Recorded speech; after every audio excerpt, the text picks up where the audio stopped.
when you can no longer keep. What's up, guys? Welcome back to Newswave. Well, we finally made it. It's Zelda week with Tears the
Kingdom releasing on Friday, and it appears leading up to the release, Nintendo is getting more and more aggressive behind the scenes, to the point now where one homebrew project has completely shut down. We'll go over that here today. Also, we are going to be talking about a major PlayStation 5 release that appears to have been revealed maybe a bit early online. And we also have some retro news to go over, which is a really cool GameCube modification. It looks like it's going to take the system to the next level. Guys, if you enjoy these videos, make sure you hit that like button. Helps out a ton. And if new here to the SpawnWave channel, make sure you subscribe down below.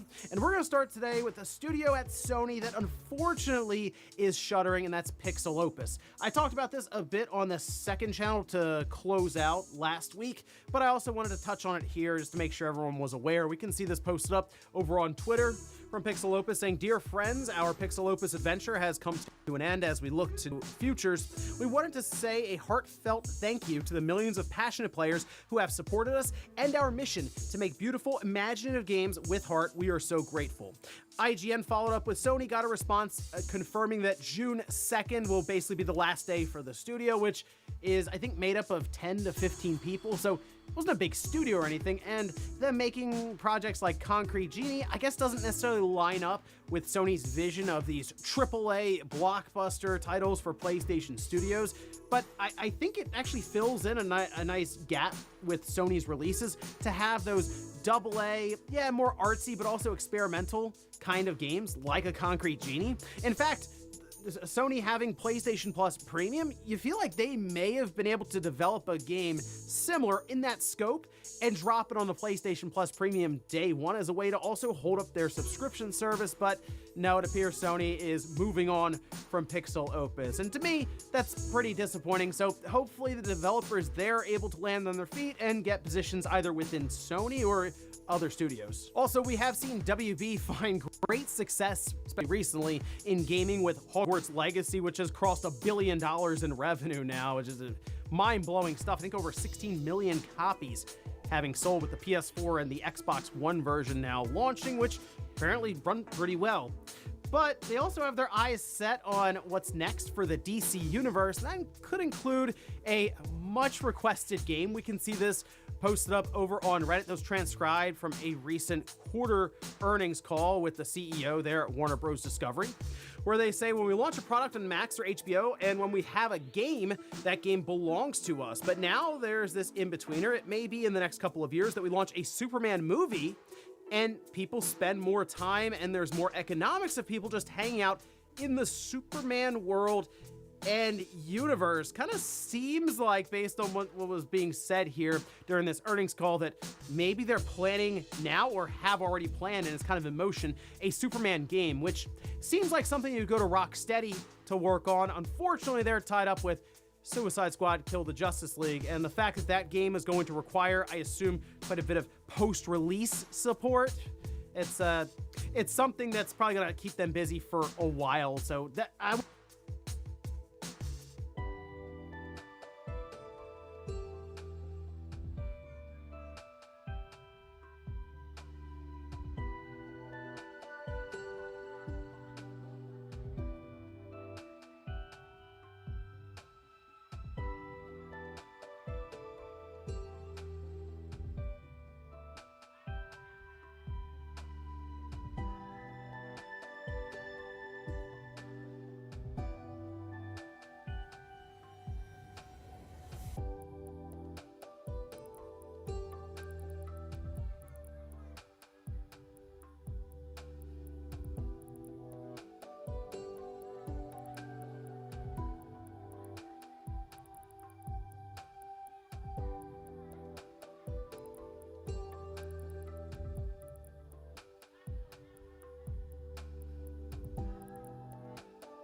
would like to see an attempt at a Superman game. I'm curious who WB would have developed that, though, if it's not Rocksteady. Oh, and if it hasn't been bad enough for Microsoft's recent release, Redfall, it looks like it's climbing a certain chart that it probably didn't want to, and that's technically the bottom reviewed games on Steam. It looks kind of weird. You can see it because it's the #1 game technically here is the worst game rated on Steam. I think it's what, War of the Three Kingdoms at a 1.44 score. Well, if you go down to number 14 with a 2.83 score, you have Redfall, and it's been climbing that chart for very quickly over the past couple of days, and the game itself is not in a great state in general. Like on console, obviously being locked to 30 frames on the most powerful system as a first-person shooter, not a great look, but then all the other bugs, glitches, brain-dead AI.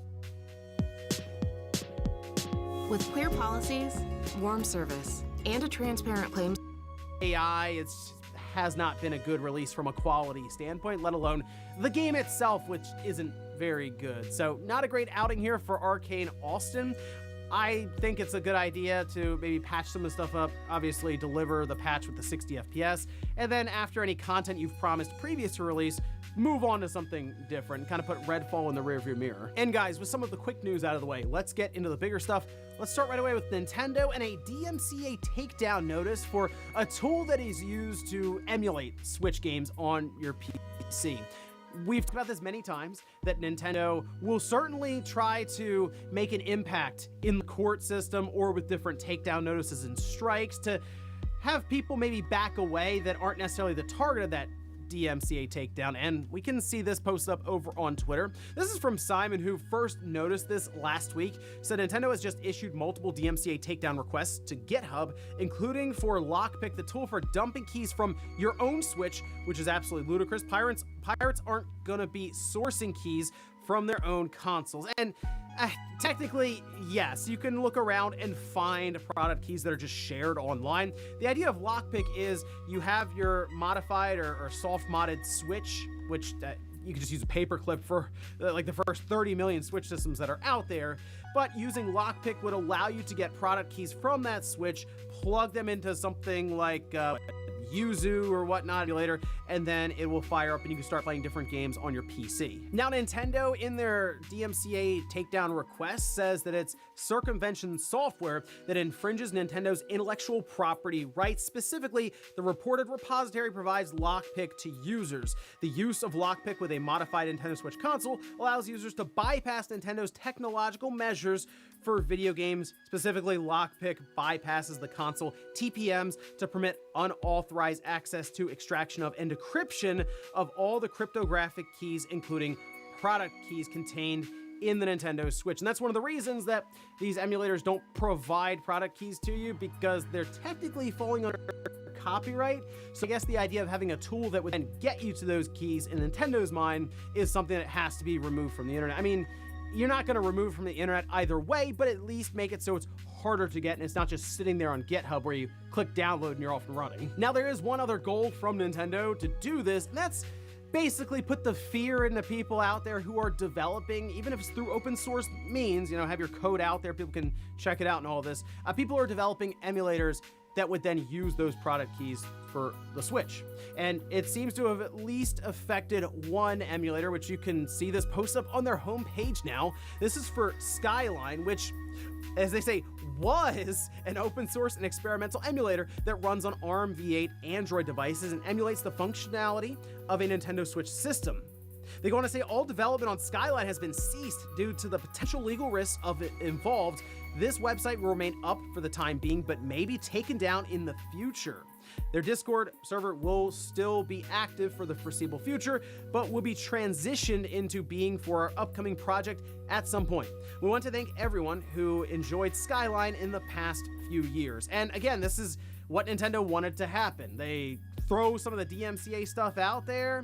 Potentially that could lead to very expensive and lengthy court cases, and people just back off because it's not worth the hassle or anything. They can go on to do some other project where they won't have Nintendo, who spends all day in the courtroom, looming over them. And it is unfortunate because emulators themselves, especially when they're open source, you can just see the code that's all original.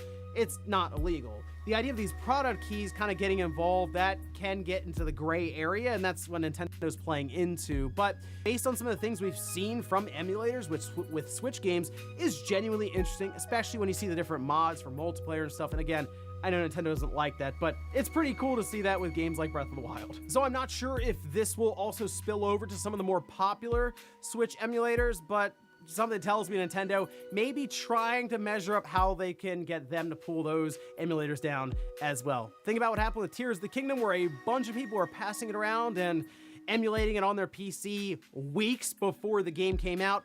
Something tells me that got Nintendo in the mood to start striking left and right if they could, and this is seemingly where they've started. So we'll see how this progresses over the next week or two, because something tells me Nintendo, they're moving pretty fast on this one. Next up, let's talk about a major release for Sony that seems to have been revealed a bit early. And this kind of plays into the idea of Sony continuing to do these exclusivity deals, which look at even marketing on Hogwarts Legacy. It's worked well. And then you look at something like Final Fantasy 16 as their big exclusive partnership with Square that works to really fill in the calendar for them, because otherwise Spider-Man 2, I believe, would be coming out maybe September or October. That's a fairly large gap between releases from first-party developers, which is why Sony tries to do a lot of these exclusive deals. And appears they're setting up, I would say, a massive exclusivity deal, which we can see this posted up. This was by Idle Sloth, and it's from Nick over on Xbox Era. Says Metal Gear Solid 3 Remake might be an upcoming PlayStation showcase and will have some sort of exclusivity attached to it. On top of that, Jez Corden from Windows Central said heard similar about Metal Gear exclusivity for PlayStation, by the way. Even goes on to say that could include some other Konami projects, because we've already seen Silent Hill 2 that is just going to be on PlayStation 5, and Sony appears to have a hand in exclusivity deals and stuff with that. Castlevania could be another one that Sony could have an exclusivity deal with. And right now, Konami is working to essentially revitalize many of these intellectual properties. Castlevania is apparently getting a game. Don't really know if it's 2D or 3D, or hey, maybe there's a 2D and a 3D game. That'd be pretty awesome, right? But in this case, with Metal Gear Solid 3, that's a big time deal for Sony to make. They know it. Obviously, I feel like they would have jumped on that as soon as possible, and maybe even lend support to Konami to either find a developer who can do it correctly, or even bring in some Sony developers who can kind of help with running a support role, which is certainly building up a lot of hype for the PlayStation Showcase that's rumored to be taking place at the end of this month. So we're not that far off, maybe 3 or 4 weeks. And the other thing I'm curious about here, because yes, I do believe Metal Gear Solid 3 Remake is real, and I think we are going to see it pretty soon. I'm wondering how they play around with presenting this game and what the title is on it, because Metal Gear Solid 3, you see that, and people who have never played it before are probably wondering, can I play that? Like, do I have to play the other two? It comes up every time with Final Fantasy, and we basically have to say no, that you can just play each one from the start. You don't have to worry about the other 15 Final Fantasies for Final Fantasy 16. In this case, I wonder if they would just name it Metal Gear Solid Snake Eater. And that's it. Because if you think about it, Metal Gear Solid 3, in the line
There's an elite crew with all.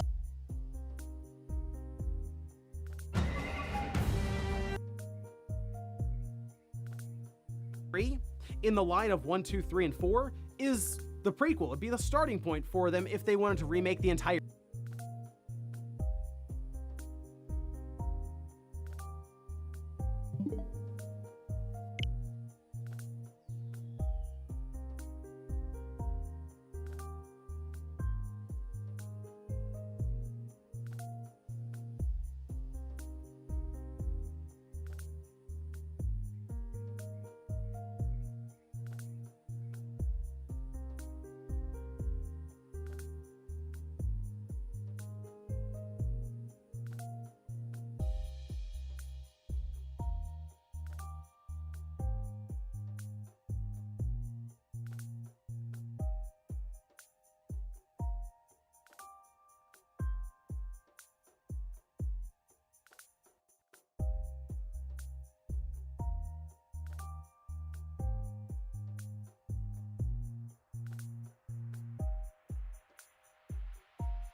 attack on the Amoonguss is the Pollen Puff. So once the Dondozo possibly terastallizes into a Steel type, or even when it gets the boost from the Commander ability on Tatsugiri, a Pollen Puff will very likely not be able to break that substitute. So Ashton does have some ways around Spore, but I think damaging the Amoonguss might be a little bit more of an issue. But here is our first turn one of the day. Ashton leading the Roaring Moon, Gholdengo, and Kazuki leading the Arcanine and Iron Hands. I think this is a really favorable lead for Kazuki, like especially looking at Kazuki's team. These are easily the two best Pokemon set up to take attacks from this Gholdengo.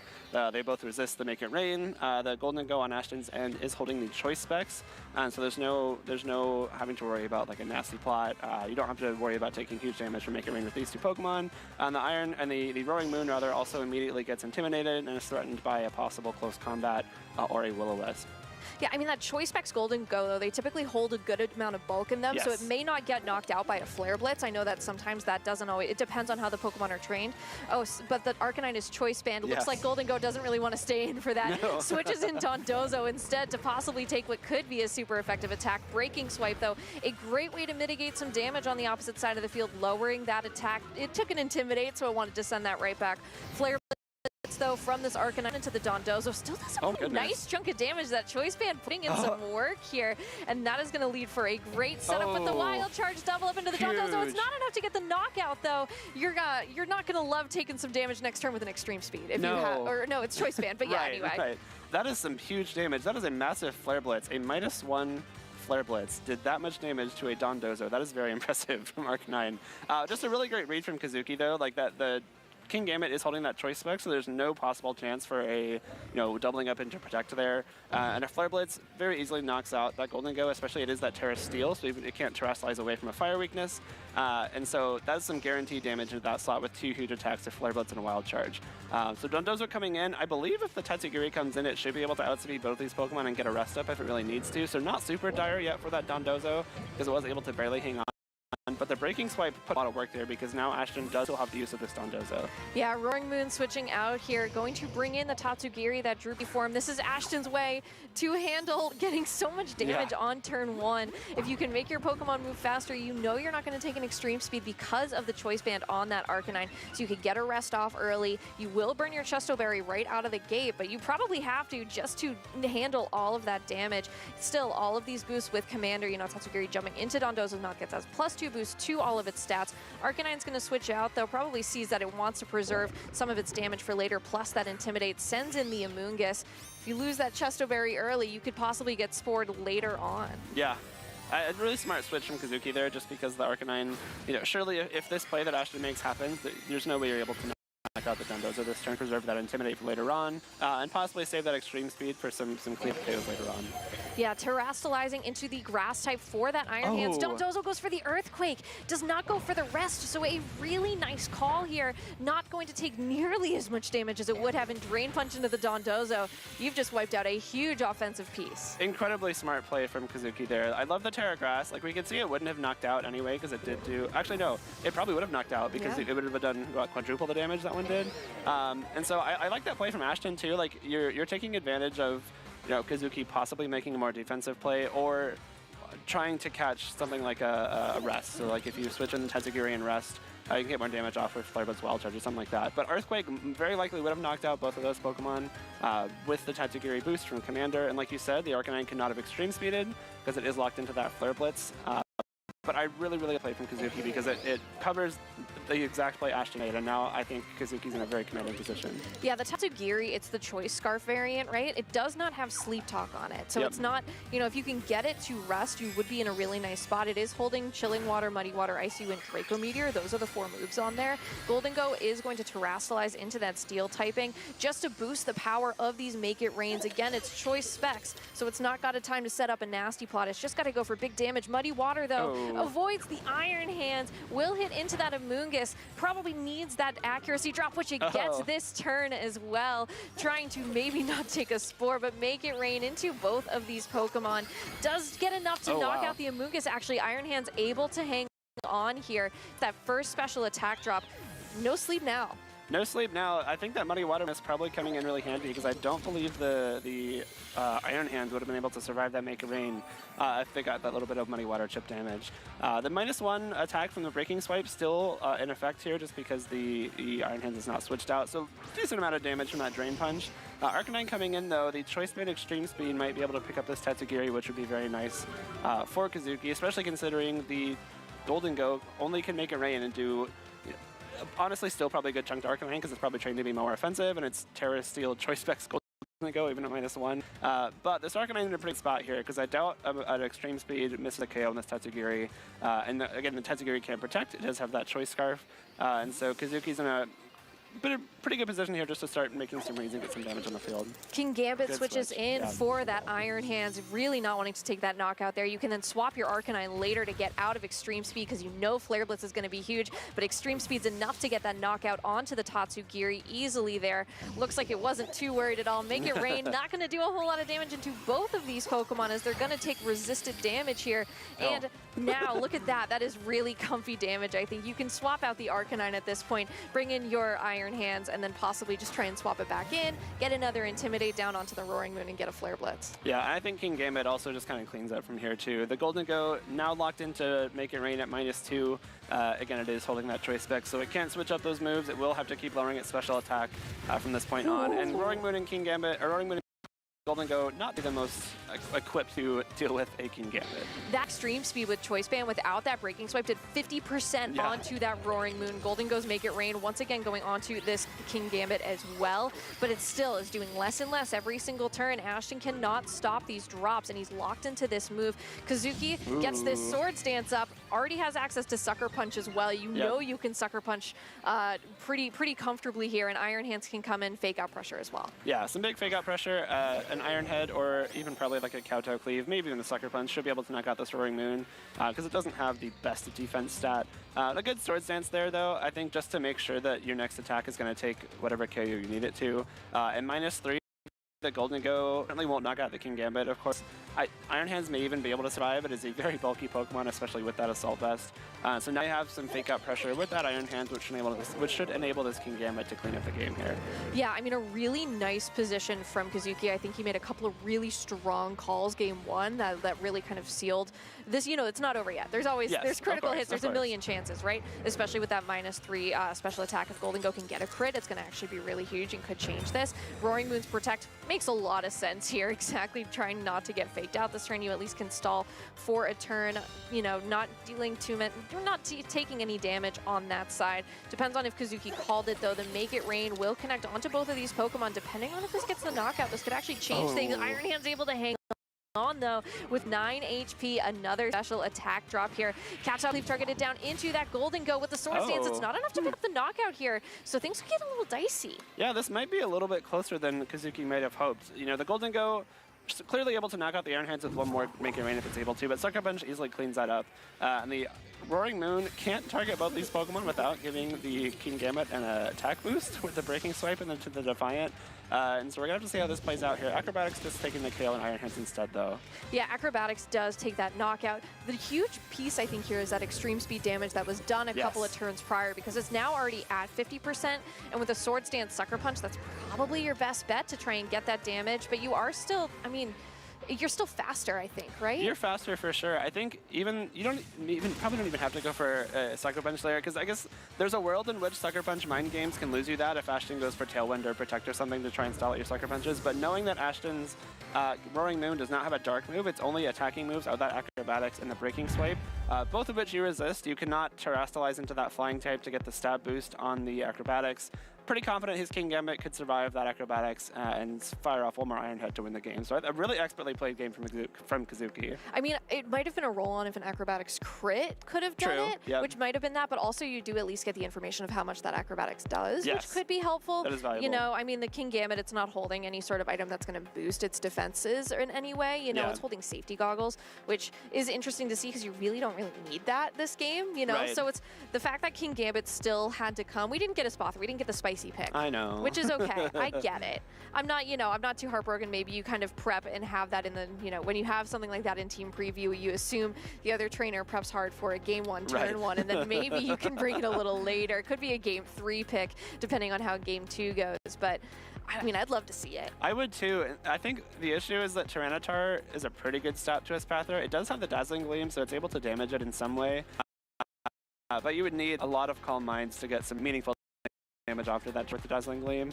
I think there's kind of a push and pull between the Espathra and the Dondozo too, because Dondozo does have that unaware, and Espathra's whole MO is boosting its stats. Except you don't ignore the speed boost, so you're still going to be attacking first with that Espathra. And even though your boosted special attack won't matter if you're using the stored power, it's not going to use the boosted special attack stat.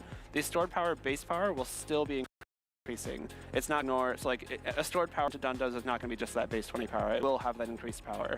And so you're not getting the special attack boost, but you're getting the stored power boost, which could still help you break through that special defense boost. And now thinking into game 2, right? Ashton's not going to do the same thing he did with Dondozo turn 1 of game 1. I would think not. I would assume that, he's not going to let that happen again, right? Even that Flare Blitz damage did at least 30% of that HP right there. It was so much. The -1 Flare Blitz, that's still crazy to me. I know. That was a lot of damage. It was a lot of damage. And these trainers leading into these turn 2 openings, gonna have to make a couple of changes here, and looks like we already know Kazuki did. Ashton also, Iron Hands and Gholdengo, same lead there. There it is. Espathra and Arcanine. I love shiny Espathra. I do too, it's great. I think this is a pretty okay spot for the Espathra just right off the bat. Well, I don't know, actually, because it is Terra Water, so if it does Terastallize away from the Shadow Ball weakness, you do have to worry about the Electric Boost and the Iron Hands. But it's a decent spot to be in Espathra. I think you would not want to see something like a Roaring Moon, even though it doesn't have a Dark type attack. I do have Dazzling. I don't know. I don't think there's like a super bad spot for Espathra to be in, and especially given that you have the Intimidate right off the bat, I think this is a pretty decent spot for Kazuki to start kind of playing around the Espathra. You've got the Intimidate, you've got the Iron Hands. I would imagine there's a Redirector in the back. I didn't catch that 4th Pokemon just looking at the screen, but Espathra starts to protect, starts that speed boost, stored power boosting. Yeah, looks like no switches on the opposite side of the field. Fake out from one Iron Hands into the Iron Hands that had just swapped in. Make it rain from Gholdengo, so you know that it is not locked into Shadow Ball, and that's a pretty key piece of information. Already at -1 now without even taking any damage on the Espathra. If Espathra sets up some Calm Minds now, has that speed boost, may be able to tank those pretty well. Well, yeah, and I think the Protect there on Espathra is nice. 1 for the speed boost, but 2, like you said, knowing what that Gholdengo is locked into is huge, because now you know you can Calm Mind in front of it. It's already at -1 special attack. You have the Iron Hands at -1, not going to be doing too much damage, and you were able to bring this Arcanine back in for that -2. So Espathra already set up to start boosting itself without the risk of taking too much damage. And the leftover is also just going to be able to help kill that off as well. Yeah, and I mean, you're also possibly trying to force the Terastallization onto that Iron Hands too. That does kind of put you in that position, but already clicking that stored power. Close combat into the Arcanine. That -2 really helpful here. And now it has some defense and special defense drops, which it may not want to see at some point later. Make it rain from the Gholdengo once again. Espathra tanks that really comfortably here. Another special attack drop as well from that Gholdengo. Looking here as well, Espathra's running leftovers. It's going to be gaining some HP back every single turn along with those speed boosts. Yeah, so we're up to 2 speed boosts and a special attack and a special defense boost. So like on turn 3, we have the possibility of a +1 special attack, 100 base power move. So that just kind of tells you right off the bat how quickly Espathra can start ramping up its damage. Arcanine, also in a pretty good spot here. We do have the Steel-type Gholdengo and the -1 defense Iron Hands, with neither of which want to take a Flare Blitz. And there's also still the possibility for some pivoting out with that Iron Hands and whatever's in the back as well. So I think Kazuki set himself up very well here, especially because this Gholdengo is now going to be at -3 after this coming turn. Another Calm Mind here, just again getting these boosts and stacking them and making this Espathra an absolute threat. Flare Blitz from the Arcanine into that Gholdengo. It's enough to get the one-hit knockout as well. Huge piece of information to know, especially if there is a game 3, depending on what Ashton is hiding in the back. And I feel like if he let that Gholdengo go, he was probably ready and has a different plan. Iron Hands Volt Switch into the Arcanine will get that last piece of chip damage for the knockout, will force a reveal of different Pokemon here. You can bring the Iron Hands back in after it has those Intimidate drops removed. Yeah, and I honestly, the Gholdengo being gone is really big for Kazuki, because that's one of the few Psychic Resists on Ashton's team. So the Gholdengo is no longer able to come in and possibly take a stored power, but at this point, the Espathra has so many boosts that it might not even matter. And we see the Dondozo here. Like I was saying earlier, the special defense, or rather the special attack boost, aren't going to be coming into play, especially if, which is relevant, especially if that Tatsugiri comes in and activates Commander. But we're up to a 247, 160 base power, stored power currently. And so even then, Dondozo is not known for having the highest special defense. Those are going to hurt regardless. Yeah, looks like the Iron Hand switches in here and Dondozo. You have to maybe assume that Tatsugiri is still in the back because that Unaware is probably Ashton's game plan to get out of here. So if you target down into the Iron Hands and the Tatsugiri switches in, then that could be a little bit rougher, especially to have used store power then, and then you could maybe take some more damage. But I feel like, you know, if you have this Spathra on the field, you've set up this cannon of a Pokemon, and you need to put it to work, right? You have fake out pressure as well at this point too. You know that Dondozo probably, it doesn't have protect, so you have a pretty free fake out into there because it's running 2 different support moves of substitute and rest. You could also maybe fake out into the Iron Hands, but you may not want to because it's switching out here, and then that's still a possible miss slot.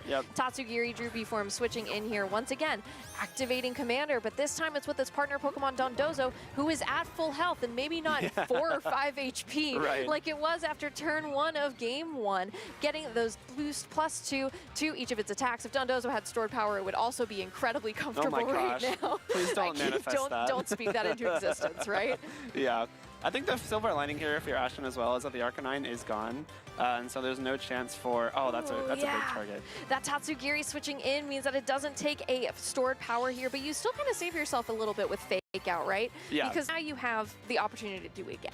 Yeah, I mean, that is a pretty safe play. You cover the Tatsugiri switch in with the fake out there, so the Dondozo doesn't get an attack off. But like I was saying, the Arcanine is gone, so there's no way to mitigate physical damage into this Espathra anymore. And considering that 2 of Ashton's 3 remaining Pokemon are physical attackers, that's nice for him. That stored power going into the Tatsugiri switch-in clearly would have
knocked out the Iron Hands, a massive base power psychic attack into that fighting type. But even now, we're up to 8 boosts, 4 speed to each of special attack and special defense, which is 180 base power, so that number just keeps climbing, and I don't even think Unaware can save you. I'm very curious to see how much damage a stored power will do to this Dondozo. Iron Hand switching out here brings in the Amoonguss, probably not trying to take an Earthquake if it can help it, you know? Amoonguss also could do some redirection if need be. A Spothra just going to protect this turn, getting another boost. You have to imagine here, right? Kazuki really knows exactly what he may need in terms of the number of boosts for the base power to knock out Dondozo. That's probably something that you prepare for, right? So taking this Earthquake means you at least get that boost again into your speed stat. Amoonguss can handle this pretty well. Possibly go for a Spore, activate that Chesto Berry early, and then force the Dondozo to be in a position where it cannot rest. It could also Rage Powder, it could Pollen Puff into a Spothra as well if it really feels the need to get that damage. This is a really safe spot for Kazuki. I think there's no way that, barring a critical hit, of course, there's no way this Amoonguss gets knocked out by one more attack. And I doubt Espathra gets knocked out by an Earthquake. A Wave Crash could do it, but again, we do know it's Terra Water, so there's a very good defensive option here for Kazuki, which looks like we're going to be seeing right now. So I think this is a great spot for Kazuki. You do still have speed advantage over Dondozo, which is something that you can't say very often. And a combination of 2 stored powers might be able to do the trick. Pollen Puff to keep yourself healthy. I really like Kazuki's spot here. Yeah, really cool to be saving that Terra really late in the game, right? You don't use it when you have an opposite Iron Hands, but now using it when you can click this stored power. Oh, okay. That doesn't do as much as I would have wanted. Yeah, me too. Dondozo's Earthquake avoiding the Tatsugiri, hitting into the Protective, the Amoonguss. We'll go into this Espathra here. Physical damage on a Pokemon that hasn't done any physical boost, but a Pollen Puff here definitely helps, I think, with this Leftovers. Or you could protect next turn, get another Leftovers boost. Yeah. And then you can probably handle another one. That's gonna be very close. That Earthquake did 88 damage, and the Espathra's sitting at 92. So I think if you're Kazuki, it's gonna be a bit of a risk to go for something like a stored power and a Pollen Puff, because if that Earthquake is possibly a damage roll, that could be pretty detrimental. Like you said, I truly expected that stored power to do a lot more. That was a huge base power move. We hyped that up a lot. We did. Well, it's like, so it still did a good chunk. Like, that's significant damage, especially when Espathra's whole thing is boosting its stats and you can't make use of that with Unaware. So it's non-negligible damage for sure. And if you were able to get a Pollen Puff off here, you were sitting very pretty. It's just a little bit of a risk here because, you know, again, we can't mitigate that physical damage anymore, and Espathra's going to be really close to getting knocked out by one more Earthquake. Rage Powder from the Amoonguss. Espathra once again clicking stored power. Oh, critical hit! Gets the knockout this turn. That is a huge lifeline for Kazuki. Really tough for Ashton here to now force this Tatsugiri out onto the field. We're never going to know if it was a damage roll or not on that Earthquake. Really, man, that is, I mean, I'm sure that is a lucky, lucky break there. Iron Hands can come out now. It can do super effective damage, but you still have Amoonguss. You do have Amoonguss, and you have the +2 special defense Espathra into the Tatsugiri. Is looking all but over in Kazuki's favor now. Like, we would have had, you know, +20 base power and that stored power, but given the damage you did before, that certainly would not make up the difference between a 2-hit KO and a 3-hit KO on that Dondozo. So a bit of a lucky break there for Kazuki. Again, possibly wouldn't have mattered. Like, maybe the Earthquake doesn't knock it out, but if you're Kazuki there, you certainly take that. You don't have to deal with the possible roll chances instead. Kazuki's been playing very offensively. Yes. Not a lot of, you know, like taking slow down. A lot of plays where it's like, if this works, then I win the game. A Spothra protecting this turn. Amoonguss also going to be protecting. You at least see what the choice lock is as well for Tatsugiri. You have to assume it's probably Muddy Water to try and get accuracy drops here. Fake out into the Espathra. No go this turn thanks to those protects. Tatsugiri actually locks into Draco Meteor this turn. Needs that big damage to get those knockouts and secure those. And unfortunately, if you are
Tentagear, you can't Muddy Water drop the Espathra before it attacks at least once, because we are at, I believe, +6 speed now. There's no more speed boost.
Your game's looking a bit sloppy.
Muddy Water to try and get accuracy drops here.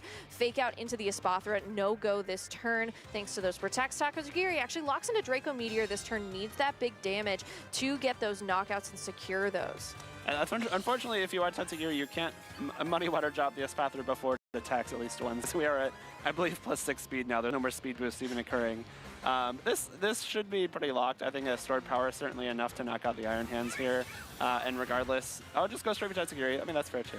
Yeah, I mean, it's going to knock out either one, Right. most likely, right? Yeah. You can get a pretty comfy Pollen Puff off here, but Wild Charge into the Espathra. It's enough to pick up the knockout. That's physical damage on a Pokemon that's gotten special defense boosts the entire game, right?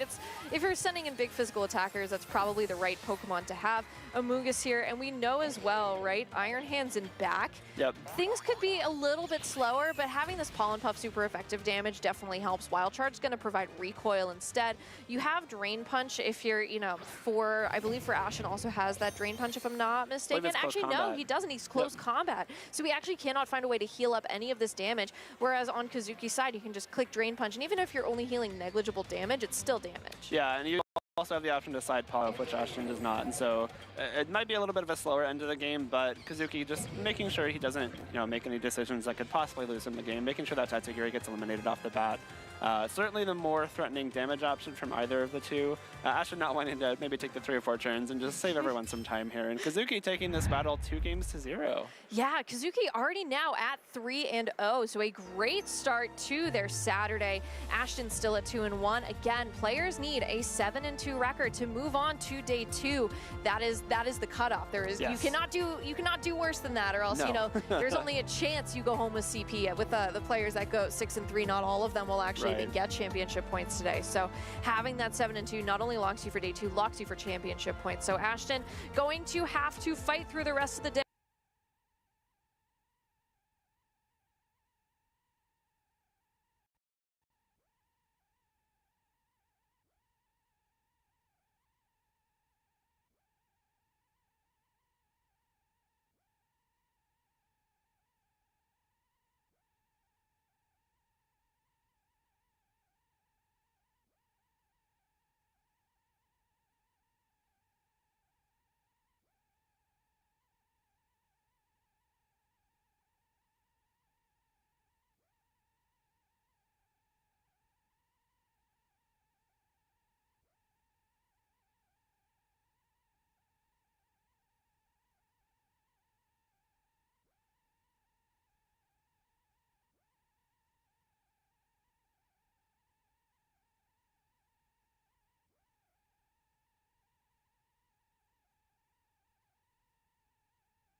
you doing, sir? Would you be looking for the sex offender 11s, or? No. No? What can I help you find? Oh, well, sir, I am with the Predatory Investigation Unit here, as you can see. You would be Calvin, right? No, I'm Nathan. Nathan? So would this be your picture right here? Yes. It sure looks like you. Now, do you want to have a conversation about what you're here doing? I was going to meet her and talk to her, and that was No, it. we report all of our findings to the police, sir, so you should just be honest here. You were going to do what now? I was going to talk to her, hang out with her, and that was that. And how old is the girl you're here to meet? She originally said she was 18, then she said she was 13. Well, I don't have I was any... going to talk to her and then try to Okay. convince her that it's not a good idea to do this. That's what you were going to do. Well, here ma'am. she says she's... Did you call me ma'am? Sir. Okay, you want to get that right before we go any further, Calvin. Now, it's one thing to be a 40-year-old man and be meeting up with a 13-year-old girl, but to address me as a ma'am instead of sir, I mean, that's just where I draw the line, you know. I mean, I didn't spend 6 months growing this beard for nothing, you know. Calvin clearly was not thinking clearly in this instance. Now, she does say that she's 13. Yep. And you say it's okay, okay? It's okay to talk. It's okay to talk, but is it okay to... Apparently it's okay to meet, too. You don't want anything, is what you say. Well, here you say that pregnant girls at the start of the first year of high school are the hottest. I thought So- I was saying it as a joke. What's so... I meant nothing It by was a joke. I meant nothing by it. I mean nothing by it. So what about a 13-year-old girl being pregnant is attractive to you? Help me understand It's it. really not. I want to explain to girls and people that it's, look, if you go off and do this, it's not great. Yes, some guys feel it's attractive. I do not. You're one of those guys. I do not feel it's attractive. Well, you said it Yes, here, I did say Calvin. that. Yes, I did. So I did say that. So why would you say that though? Just to get a response. I like Just a doing response. research on what people respond to. So you're always more have. like a psychologist. in a Kind way. of. I Okay. just don't have the degree. I just want don't to know have what it. people respond to. So And you- I want to just talk to like, Well, hey, So you have We a see bunch what of you respond data to. and you- I don't have a whole lot of data other than up here. I Okay. talk to a lot of people So you all day don't long. take notes while you're doing I this? just take mental notes and Just mental right. notes. I Okay. don't want nothing. I just want to explain to people that this can happen. It's easy. Okay. I don't want nothing. Well, from we see that. We see how easy it is, you know, Right. for adults to come and meet Right. up. That's I mean, what we're I'm trying saying. to teach you that it's not okay. I don't want nothing from it. Nothing. I don't Well, mean nothing. Why from did you this. say that you could date her mom and then make out with her when she's gone, a 13-year-old I girl? wanted to see what her responses would be. That's what I'm. And what kind of response were you looking for there? I was Calvin? looking for, hey, that's not really what I want. That's not right. You know. Well, here you said that would be Change that. awesome. Here you said that would be awesome. Right, I did. I did say it would be awesome. In terms of looking at the picture of the parent, I don't want it to be awesome, but if I could make out with you as a teen boy, I would feel A girl in great. this case. Right. You're talking to a Or 13-year-old teen girl. I'm not looking for the situation. You say if your mom looks like you, then you know I'm in love.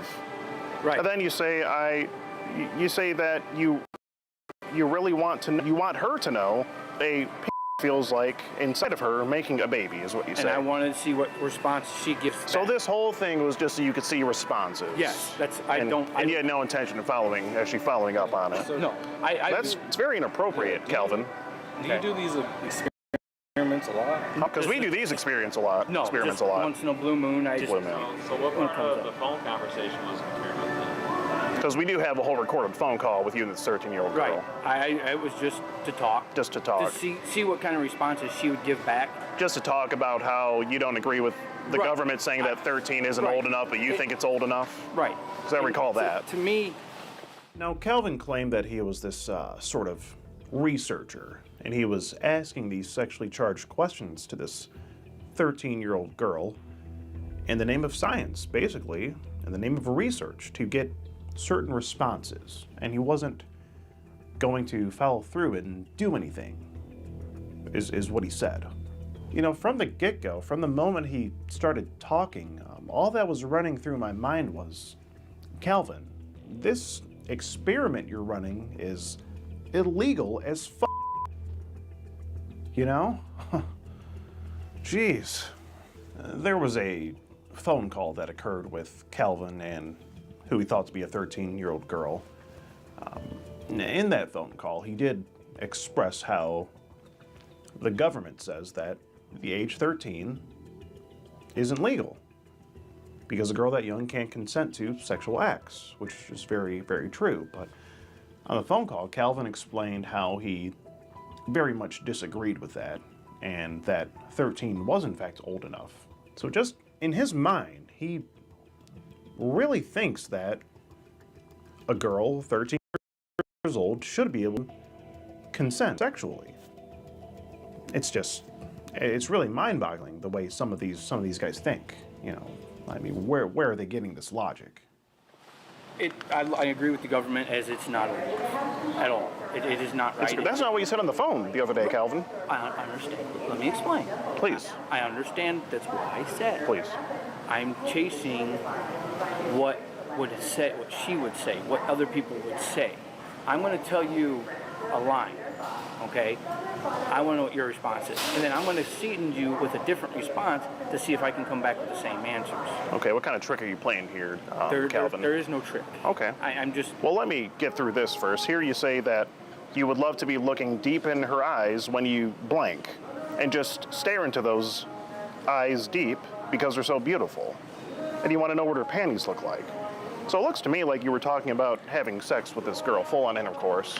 And it looks like you have this pregnancy kink, and you want to get her pregnant from what it looks like. Right. Well, first help me understand what's so attractive about, a 13-year-old girl being pregnant. I mean, there is nothing. There's absolutely nothing attractive. Why say it in the conversation?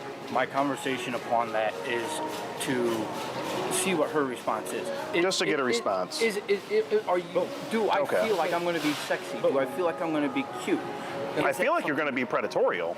I have no That's what it looks like. I have no intentions to, like I said. What's your name? Calvin. Calvin. Why would you do this experiment? Because I have a few younger family members, and I want them to understand. I'm trying to... Would you say that this experiment is going a bit wrong, Calvin? Yes. A bit south now? Yes. Okay. What was the end goal of the experiment with a 13-year-old girl actually was here? Is just to convince her that this, how bad people can convince you to do something and walk, do what you got to do and walk. So why'd you meet her in person to do that? You couldn't have told her that on the phone? Because I wanted to see if she would meet me. Why? Why though, Calvin? Okay. Why does a 13-year-old girl need to meet a 40-year-old man? Because For I what? wanted to see if that's what her intentions were. You could just ask her. What was her intentions? To me, Are these your intentions? To me, her intentions were to meet up, hang out, talk, and explain to me that her dad passed away, supposedly. Okay. And help her convince him. You said you wanted to see if it was her intention. She would actually meet somebody. And apparently she did not. So Well, apparently she was going to, and apparently you do because you're here to meet her. Right. And I wanted to understand. Why would she do that though? Well, that's what I wanted to know. More importantly, why would you do that? Why would you talk like this and then try to meet up with her? And then she sent a picture of both her and her young friend, and you say, I won't lie, you and your 13-year-old friend would both look good pregnant. And I wanted to see what my response would have been. Like I said, all I'm after is responses. You're just after responses. That's it. Well, I got to tell you, Calvin, every action has an I'm not after nothing. equal reaction, okay? I don't You're up want to something for you're sure. here. Well, let's go back to that trick you were going to, the psychology trick you mentioned before. Where were we going with that? It was just to talk. Oh, so the whole thing was just to talk. I wanted this, like I said, I know this happens a lot. What and happens? People meet girls, come out, hang out, meet girls, do things, and there's not sexual things. Specifically sexual things. Right. Is that what you mean? Yes, and I don't want that. I have younger siblings. I have a... Younger siblings. How old are your siblings? Well, both my stepsisters are older, so they'd actually be my nieces and nephews. Okay. How old are they? 14 and 17, 22, and then a couple of them have kids. But I want them to understand. And how often are you around these minors, Calvin? Not very often. Not very often? No. Well, I would hope so. I live by myself. It really should be never. I live by myself. And do you talk to them like this? Well, why not? What makes it okay for you to talk to a 13-year-old girl like this? Usually I sit with my sisters and them, and we talk. Okay. And, this is bad. I try to show them that you can't do this stuff. And we've watched it. We see you're doing it. Actually crying, right? He's right, Calvin. Okay, that I didn't know. You didn't know it was a hold on. I didn't really know that part was a. Let's back up here, Calvin. Research it. Now you didn't know. You're telling me you didn't know that it was illegal to go online and talk up a 13-year-old girl like this with these messages, and proceed to meet up with her for sex, presumably. You didn't know that was illegal. Yes, I know it is illegal. Yes, to that part. But what is wrong with trying to help convince somebody that this is a wrong idea? So don't come out and meet. Calvin, why didn't you do that through the text? You could have told her don't come out and meet, but instead you're here to meet her. Because sometimes I feel texts get interpreted in the wrong way, in the wrong ones. I think we got the message across clearly what you're here to do. Now, at this point, this experiment that Calvin was conducting is just completely backfiring. I mean, blowing up in his face, you know. And according to Calvin, him actually physically meeting up with this girl in public was also a part of the experiment. He wanted to see if she would meet, for one, and then kind of see where her mind was from what he was saying. Now, being that Calvin has nieces and nephews who he says are 14 years old, right around the age of the girl he was there to meet, you gotta wonder, is anything funny going on there? You know, what's stopping him from having these sexually charged experiments with his nieces and nephews? You know, I'm not accusing anyone of anything here, but it is a concern. It really is a concern. I think we got the message across clearly what you were here to do. Can you go to that one with the tracker message that he said? Yes, so the ovulation, Yeah, right, the ovulation. I did forget to touch base on that one. Trying to see which one that was, Calvin. Oh, here it is. Yeah. Oh, yeah, here you say that you should load a period tracker on your phone and see when your ovulation day is. Right. So why did you want her to do that? Was that part of the pregnancy thing? That was just part of, do you look at that pregnancy thing that I was explaining? I know a lot of females. What business does a 13-year-old girl have to look at a pregnancy thing like that? There is none. She doesn't need to be. What her answers would have been. Okay. And that's Okay. Sir, you just randomly Calvin, had that pop in your head, like what's it called, a period tracker? A period just tracker. To see what she would say? Yeah, I was just, we're talking and Just an experiment. I just wanted to know what her answer was going to say. That's it. Like I said, Calvin, come on. It's just not adding up, Calvin. You expect me to believe that? You really expect us to believe that, Calvin? No. Do you think the police would believe it? No. He asked this girl if she keeps track of her period, okay? And then says that she should get an ovulation device of some sort to keep track of her periods, you know? You just gotta wonder why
PlayStation is currently in a very powerful position compared to Xbox. If we're talking about a head-to-head, Microsoft has been taking a lot of big L's with the